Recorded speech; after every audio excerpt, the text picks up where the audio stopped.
Fellas, we are back for Bluebird territory, and this is supposed to be like the slow part of spring training, but the Blue Jays keep delivering.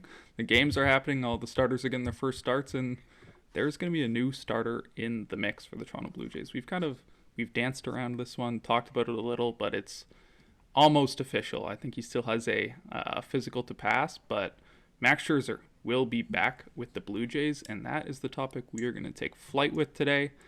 Ricky, we'll start with you. What's your reaction to Max Scherzer officially being back with the Blue Jays? I like it. I think the biggest thing is that it adds more depth to this Blue Jay pitching rotation. I think a lot of people are seeing kind of where's Eric Lauer fit in, because we talked about him last episode, and obviously he just keeps falling on that depth chart, I feel like, and he probably feels like that too, and it can't be a good feeling. But I think at the end of the day, when you look at Gosman, Cease, Savage, Ponds, Barrios, Bieber, Scherzer, Lauer, that's insane depth right there. And it looks like Bieber's probably going to be late to the mix. He's probably going to start on the IL from everything that I'm reading. I don't know. It's not official yet. But again, Scherzer probably won't be ready for, I don't know, a couple months maybe. I mean, they're probably going to ease him into it. He had a huge workload last season. And at the end of the day, I mean, he brings leadership, right? I mean, to this rotation and everything. Everyone I talked to in that clubhouse, they said he just brought intensity and just the winning culture that he comes with. He's won a World Series. I think a lot of guys fed off of him. A young guy like Trey Savage, I'm sure, took everything in from him. And you saw the intensity from Trey last season in the World Series. And I like it, man. I think anytime you're able to bring in these veterans, we talk about veterans all the time, right, KP, and what they bring into a clubhouse. Not necessarily go out. I mean, you want them to go out there and do good, but when you bring in a guy who a lot of guys respect, the future Hall of Famer, I think that speaks volumes for what this organization's trying to continue to carry. And I like it. I like it. At the end of the day, it's amazing depth, and you can never have enough pitching in the big leagues. Yeah, I'm gonna quote my good friend Caleb Joseph, Sportsnet's own Caleb Joseph. And when we were watching Max in the postseason last year, he kept saying, "This guy is addicted to this." What he meant by that is he's addicted to this moment. He's addicted to getting on the mound and that adrenaline rush that you can't find anywhere else. He's also addicted to winning. Because when you think about Max Scherzer, everything he's accomplished in his career, he's no spring chicken. He's in his 40s. He's the longer he plays, he's just delaying his time to get into Cooperstown. So at some point, you're like, just hang him up, buddy, so you can get into Cooperstown. But he's addicted to that feeling of competing and being part of a winning culture.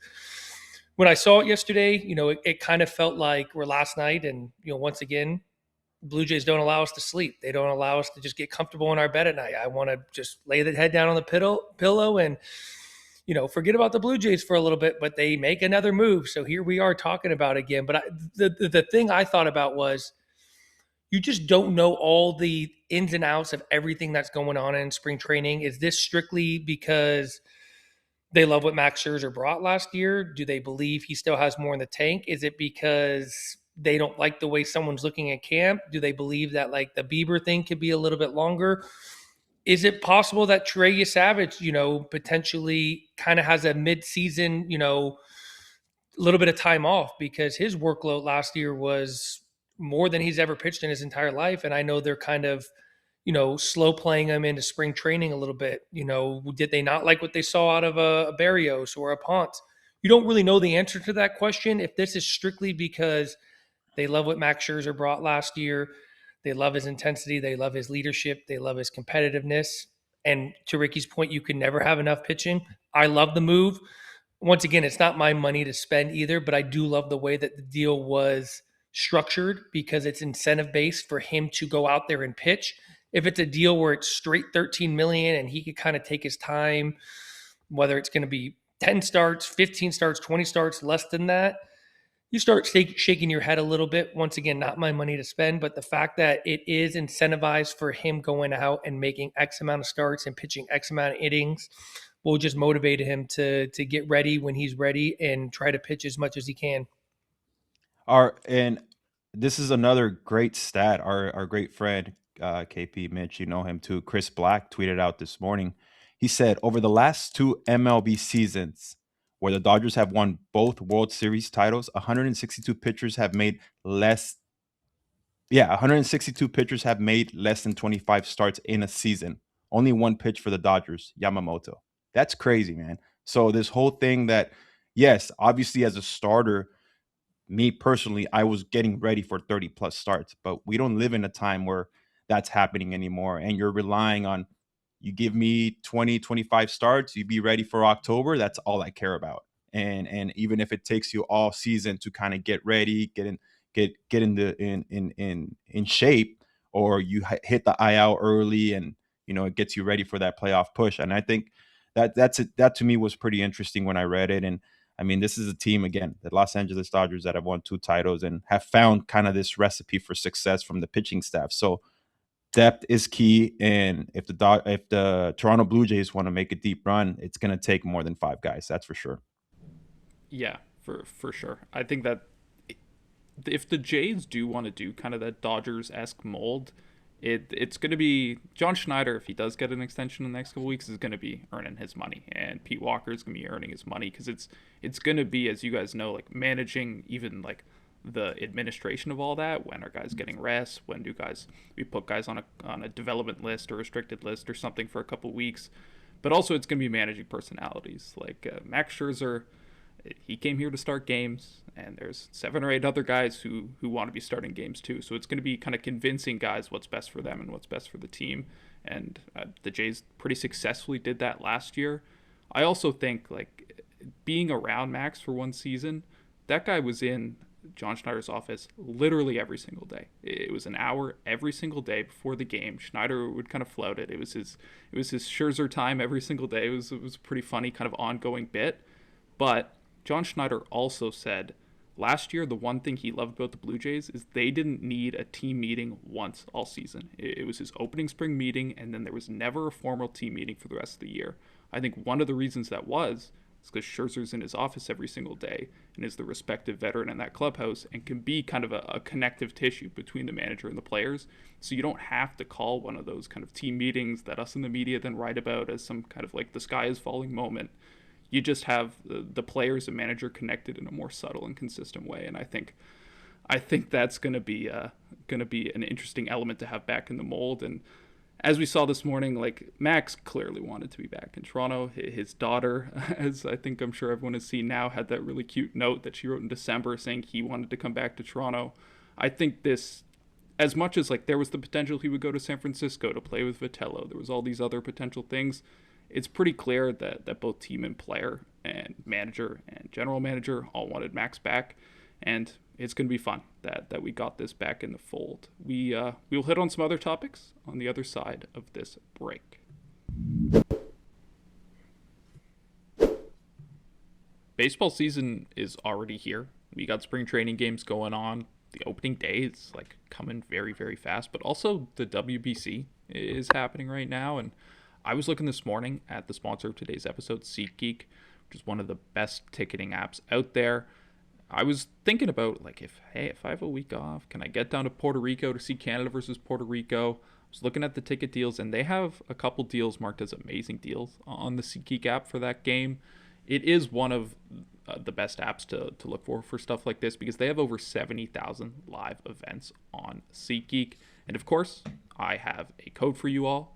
You can use the code Territory10 to receive 10% off your next set of SeatGeek tickets. That's 10% off any tickets with promo code Territory10. Make sure to click the link in the description to download the app and have the code automatically added to your account so you can use it later. Thank you, SeatGeek. Well, that was kind of like our breaking news off the top. It wasn't the initial first segment we planned on talking about today. We planned on talking about a guy who is already at Blue Jays spring training, another new addition, but a guy who's kind of been turning heads and has been one of the hitting storylines of spring training so far. That's Eloy Jimenez. I think he's like 5'8". He's hitting the ball 110 miles an hour. I think a lot of people remember like the top prospect Eloy Jimenez with the White Sox and kind of coming up with big power.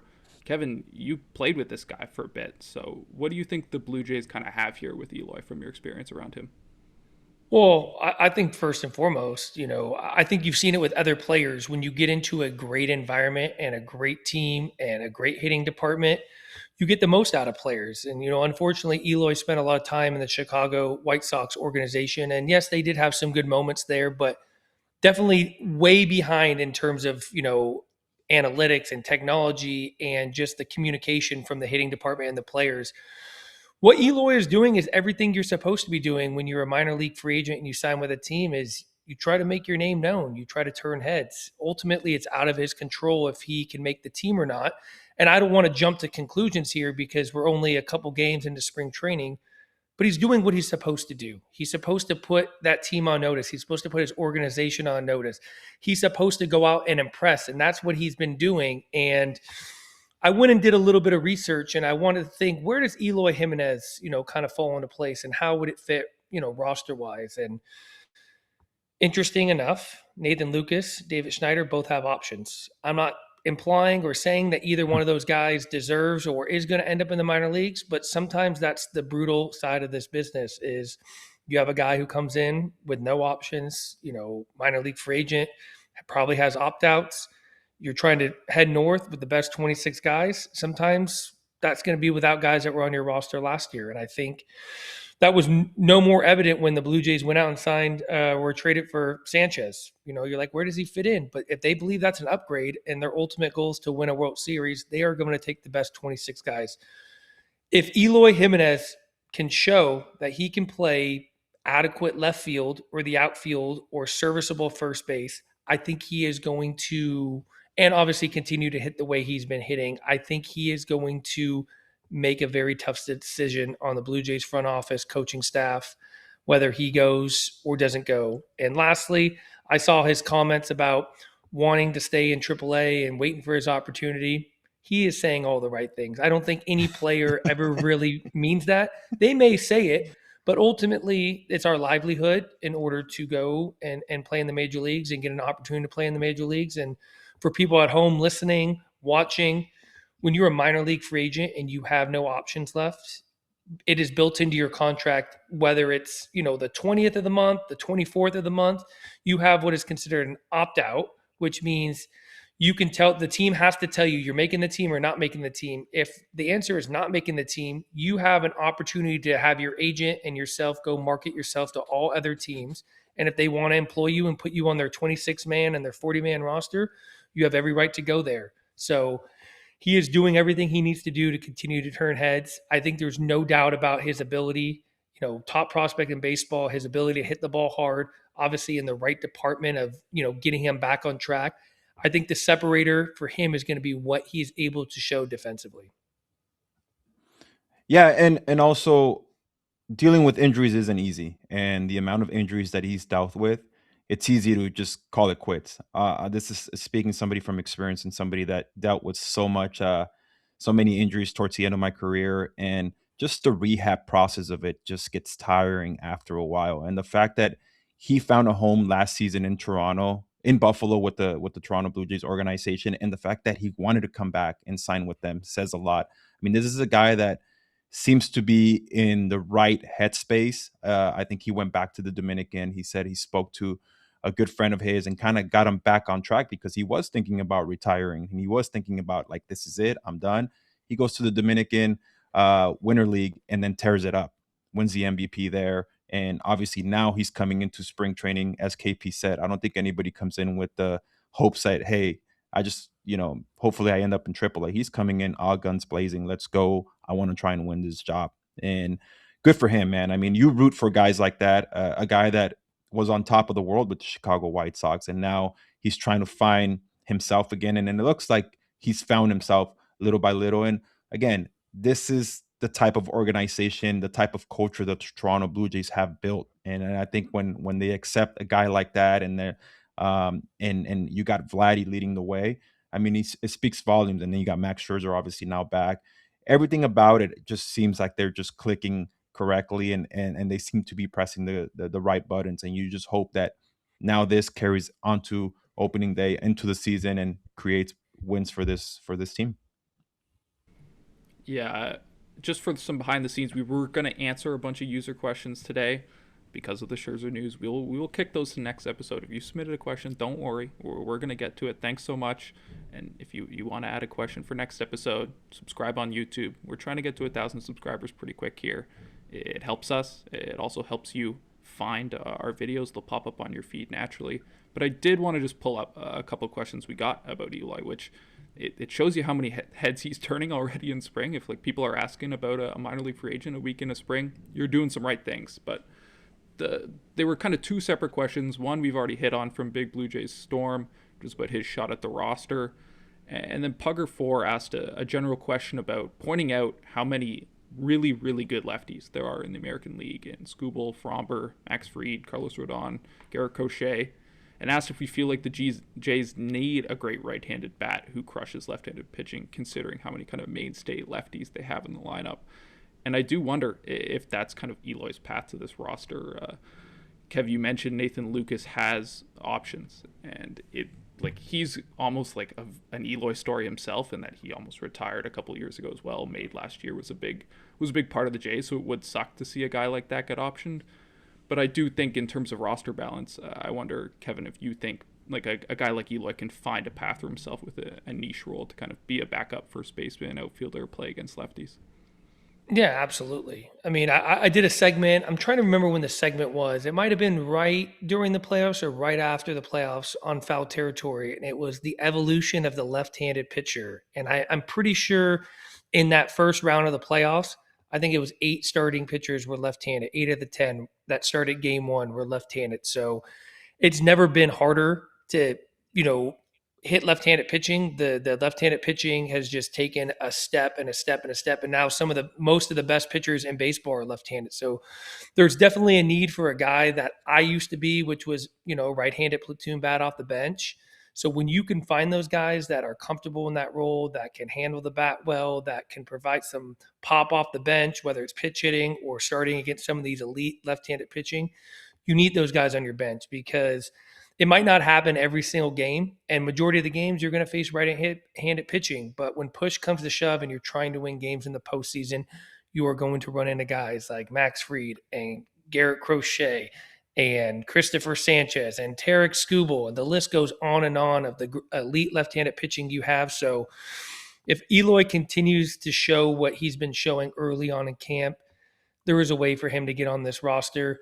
I think about a guy like David Schneider too, who has been that guy for the Blue Jays. Maybe there's a path for both of these guys. Is there a way David Schneider can show enough as a utility infielder and maybe a little bit less of an outfielder? You have a guy like Ernie Clement who can kind of slide into the shortstop spot if you need it. They kind of mix and match. It's a great problem to have as an organization when you are able to just bring in a bunch of talent, and I think for a long time, that's why the Dodgers have been very successful as minor league free agents, guys like myself in 22 that couldn't get a big league job. I'm like, where do I want to, at the point when you're established and you're a major league baseball player and you're signing a minor league deal, you pretty much have a choice of where you want to go. And for me, my first time, it was like, I want to go to the Dodgers because they have a history of getting the best out of their guys. They have a history of taking guys like Chris Taylors and the Max Muncies of the world and turning them into, everyday players and superstars. So the Blue Jays are starting to get that reputation around the league. You think about the last couple of years of these unknown guys that no one knew anything about except for people within the Blue Jays organization. Now they're household names. That's how you get guys like Eloy Jimenez to sign up to take a minor league deal with the Toronto Blue Jays, because he knows the Blue Jays are going to maximize his potential. Yeah, and to your point, obviously the depth is important, but the nature of the business sucks sometimes. And for these guys that have options, that probably came into spring training saying, you know what, I can take a deep breath. I'm going to be part of this 25-man roster. Now it turns completely the other way. When you start seeing other guys be successful and they're the talk of the organization, the media is starting to notice, the fans are starting to notice.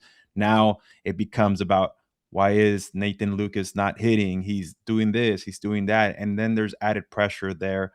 Again, that's just the nature of the business. And when you have options, KP has seen it. We've all seen it. You see guys getting sent down that you're like, whoa, like I wasn't expecting that one. So It wouldn't be surprising, but again, that's just the business, and when you have options, the organization always makes sure they take advantage of that situation.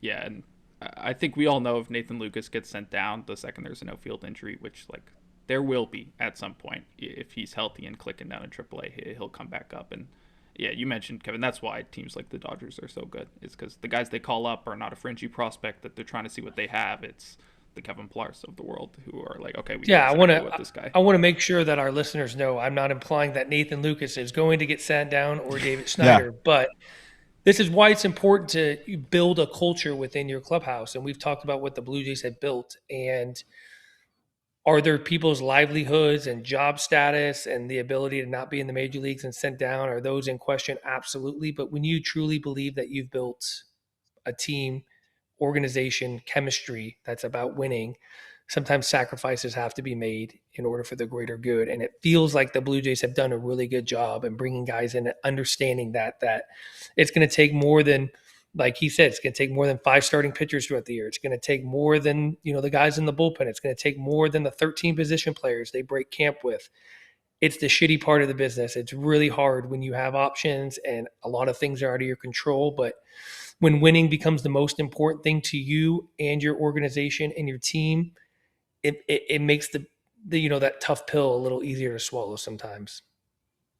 Yeah, let's talk about a guy who is not going to get optioned anytime soon. It's if Vladimir Guerrero Jr. gets optioned at some point this year, I might just quit my job and try to find a new thing because that means I can't predict anything in society. But we wanted to have like a little bit of a big talk about Vlad and kind of what are the expectations for 2026.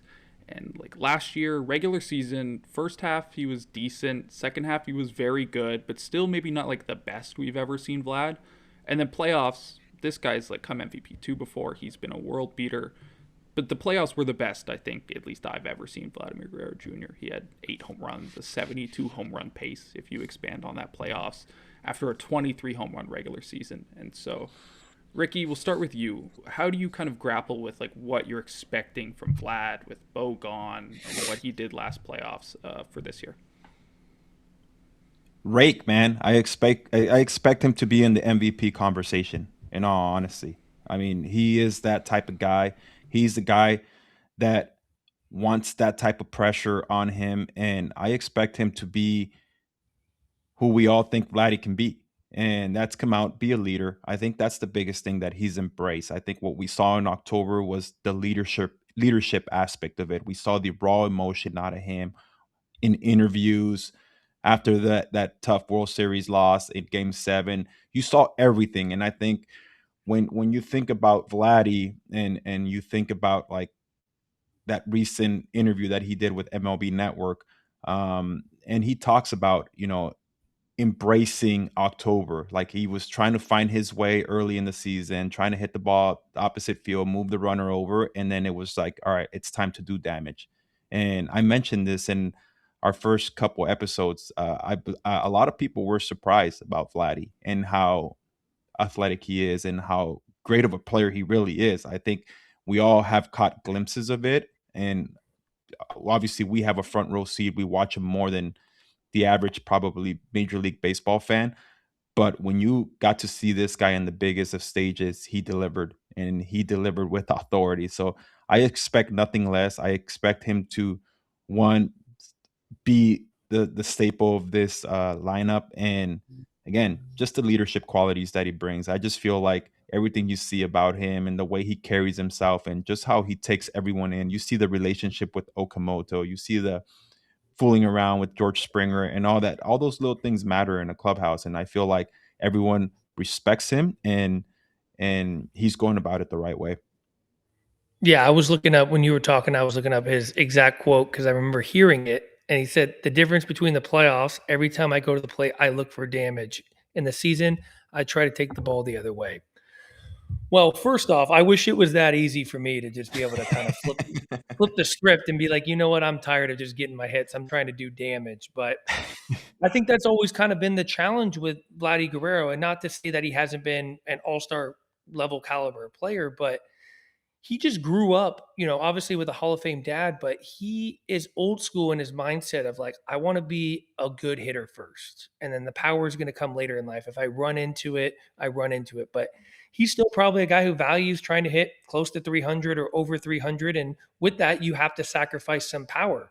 And up until this point, it's been a little bit more difficult to balance the power and the average. And then, ultimately the playoffs, it was a conversation, whether it was with the front office, the manager, the hitting department. They say, hey, Vladdy, we don't need the base hits to right now. We need you to clear the bases. We need you to be a power guy. We need you to look for damage every single time. And like I said, I wish it was that easy for a lot of us to be like, okay, I'm tired of getting hits. I'm just going to do damage. But I think that's what you're going to see a little bit more of Vladdy this year. I think he's just such a good pure hitter, and I think he's still going to get his hits with two strikes. And I'm not going to sit here and say every time he swings the bat, he's going to hit a home run. But when you're that good and you're that talented, and you could kind of switch your mindset into like, okay, I need to be a 30 to 40 home run guy. I'm still going to drive in my 100 to 120 runs.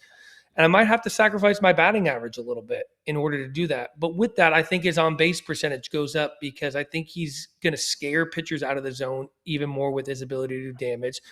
So it's going to be a balancing act for him at first. And hopefully he's able to kind of just pick up where he left off in the postseason and ideally do both, because he hit for a great average and he was doing power. But I think Blue Jay fans need to be patient with him a little bit throughout the season. There's going to be some ebbs and flows, when he's asked to be more of a power guy.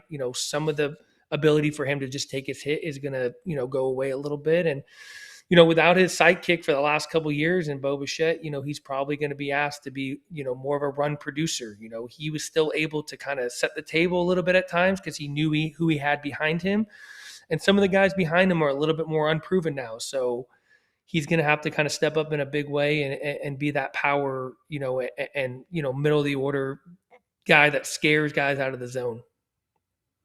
Yeah, and to me, it becomes about his protection, right? Who's hitting in front, who's hitting behind. If I'm a pitcher, I mean, we used to go into series with against Miguel Cabrera when he was in his prime. And we're like, all right, we're not going to let this guy beat us. We're going to make him expand his zone. We're going to make him feel uncomfortable.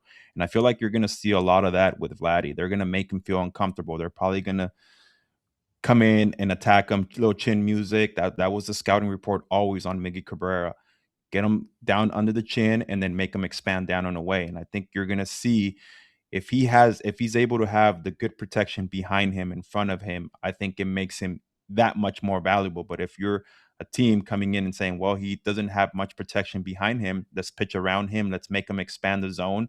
And we know Vladdy is a clone of his dad. He can hit bad pitches too. I mean, there's no doubt about that. But and Senior was one of the best. As someone that got to face him, he was literally the best at hitting bad pitches.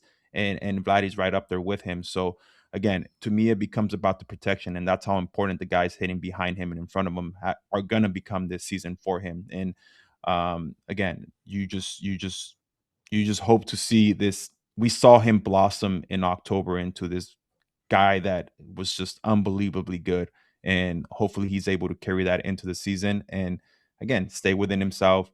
As KP mentioned, there's going to be ebbs and flows, and if he's hitting home runs, that batting average might dip a little bit. So the fans have to just stay with it, and he's going to be that guy this season. I'm gonna put you guys on the spot. Don't kill me, but I want a home run prediction. How many home runs is Vlad gonna hit from both of you this year? I'll go first to take the pressure off. I think I'm gonna go with 34. That's like an 11 home run jump over his regular season from last year.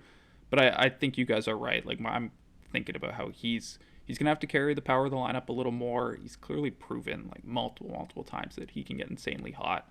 I'm gonna go with 34. Kevin, what do you think? What is his career high? 40. He got like 42, I think, in his top year. Like he's been a 40 home run guy once before. Because that's what I thought. Because 42 was COVID year. 21, no. yeah, like the full 162 that followed. Oh, that's what it would have. They're playing in Dunedin. Yeah. I think man, put me on the spot though, but I'm gonna go with just around even 40. I think that's what is going to be asked of him to do this year. I think I don't want to say surprised himself because I think he knows how good he is, but I think when he was asked to do something and he flipped his mind to being, hey, I'm going to be a power hitting first baseman who's up here to do damage all the time. The freedom that comes with that as a player too, that, hey, there might be some more swing and miss. There's going to be some aggressive swings, and then go be yourself with 2 strikes. But early in the count, when he has this mindset of I'm going to do damage, I think he's capable of hitting 40 home runs. First number that popped into my head, I'm going to go with 38. That's it. Okay. We're on record. One of us has got to be right. We're going to be able to look back at this at the end of the year, and maybe he hits 50, and we're like, we were low on Vlad. But, even better.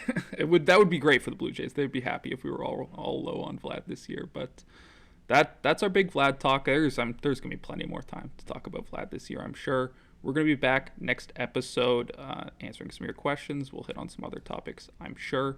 The WBC is coming up really quick, and I'm excited to kind of talk about some of the many Jays who are going to that.